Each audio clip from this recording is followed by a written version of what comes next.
नमस्कार सभी को। इस वीडियो में आपको बताने वाला हूँ कुल देवी की पूजा कैसे करें। पहले के जो भी पितृ लोग थे जो कि इस दुनिया से चले गए हैं, पहले के जो लोग आपके बुजुर्ग लोग थे, करते क्या थे कि पहले जो भी आपकी कुल देवी होती थी, उनकी पूजा बहुत ही तीव्र तरीके से, बहुत ही एक विधि विधान से करते थे। लेकिन आज के दौर में बहुत सारे साधक तो हैं, घर में लोग पूजा तो करते हैं लेकिन विधि विधान नहीं जानते हैं।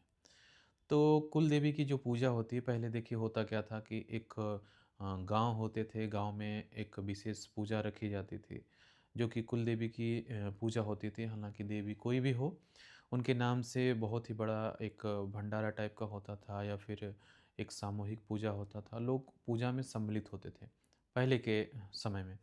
लेकिन आज के समय में, आज की स्थिति भाग दौड़ के समय में, लोग क्या करते हैं, कुल देवी की जो भी पूजा है इस पे विशेष ध्यान नहीं देते हैं, अपने घर में ही पूजा करते हैं और उनका देवी का जो भी स्थान है अपने घर में दे देते हैं।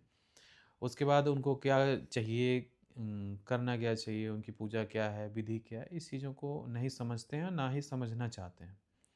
भले वो अपने आर्थिक स्थिति से परेशान हों, घर में तंत्र से परेशान हों, किसी भी नेगेटिव ऊर्जा से परेशान हैं, लेकिन इसके बारे में विशेष वो सोचते नहीं हैं और सोचना भी नहीं चाहते।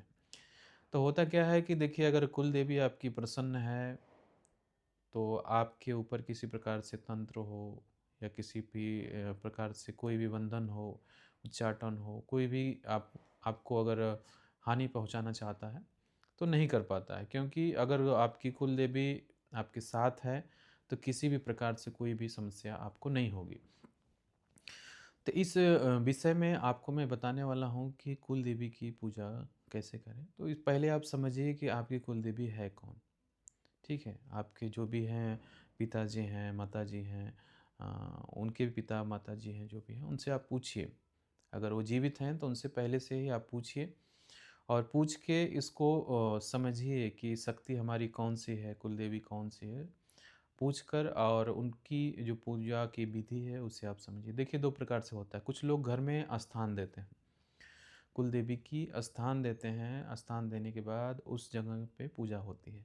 और कुछ जगह ऐसा होता है कि उनके नाम से पूजा दी जाती है, हालाँकि उनका कोई स्थान नहीं होता है, उनके नाम से पूजा दी जाती है और पूजा देकर उन्हें प्रसन्न किया जाता है। तो समझ लीजिए कि पहले उनकी विधि को समझिए कि आपकी देवी को, जैसे कभी-कभी होता था कि पहले के लोग बलि देते थे अपने कुल देवी को।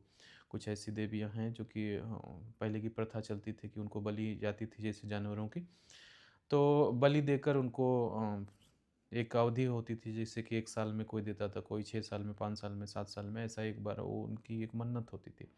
पहले की देखिए पूजा पाठ में क्या था कि ये सब चीज़ें बहुत ज़्यादा सम्मिलित थी। हालाँकि हम नहीं कह रहे हैं कि ऐसा आप करिए, लेकिन इसका दूसरा तरीका ढूँढिए। जो भी घर में आपके पंडित हैं, जो कि बुज़ुर्ग लोग हैं या भगत हैं, उनसे आप एक तरीका को समझिए, समझने के बाद ही कुल देवी की पूजा आप कीजिए, ठीक है? नॉर्मली आप चाहते हैं, आप जानते हैं, तो नॉर्मली में आप देखिए क्या है कि नारियल हो सकता है, सात्विक तरीके से नारियल हो गया, चुनरी हो गया, मिठाई पेड़ा हो गया, ये सब चीज़ें आप नॉर्मली अपने घर में कुल देवी के नाम से दे सकते हैं, कोई दिक्कत नहीं है। और कुछ-कुछ चीज़ें ये भी होती है जो कि गाँव में कहा जाता है, धार नाम सुने होंगे, उसको भी लोग देते हैं और उनकी दीप दिया भी जला सकते हैं, ठीक है? उनके नाम से आप दीपक भी रख सकते हैं। आपको किसी प्रकार से अगर जानकारी ना हो तो ये चीज़ें आप कर सकते हैं। और करने के बाद क्या होगा कि भाई आपका जो भी व्यापार हो या कुछ भी चीज़ों में अगर हानि होती हो तो इससे आप बच सकते हैं, आपका प्लस पॉइंट होना चालू हो जाएगा। मतलब अगर धन में अगर आपका उन्नति नहीं होता है या व्यापार में समस्या आती है, तो अगर कुल देवी आपकी प्रसन्न है तो समझ लीजिए आपका हर तरीके से आपकी उन्नति होगी, किसी भी प्रकार से कोई भी समस्याएँ नहीं होगी। इस वीडियो में सिर्फ इतना ही, फिर मिलेंगे नए वीडियो के साथ, तब तक नमस्कार सभी को।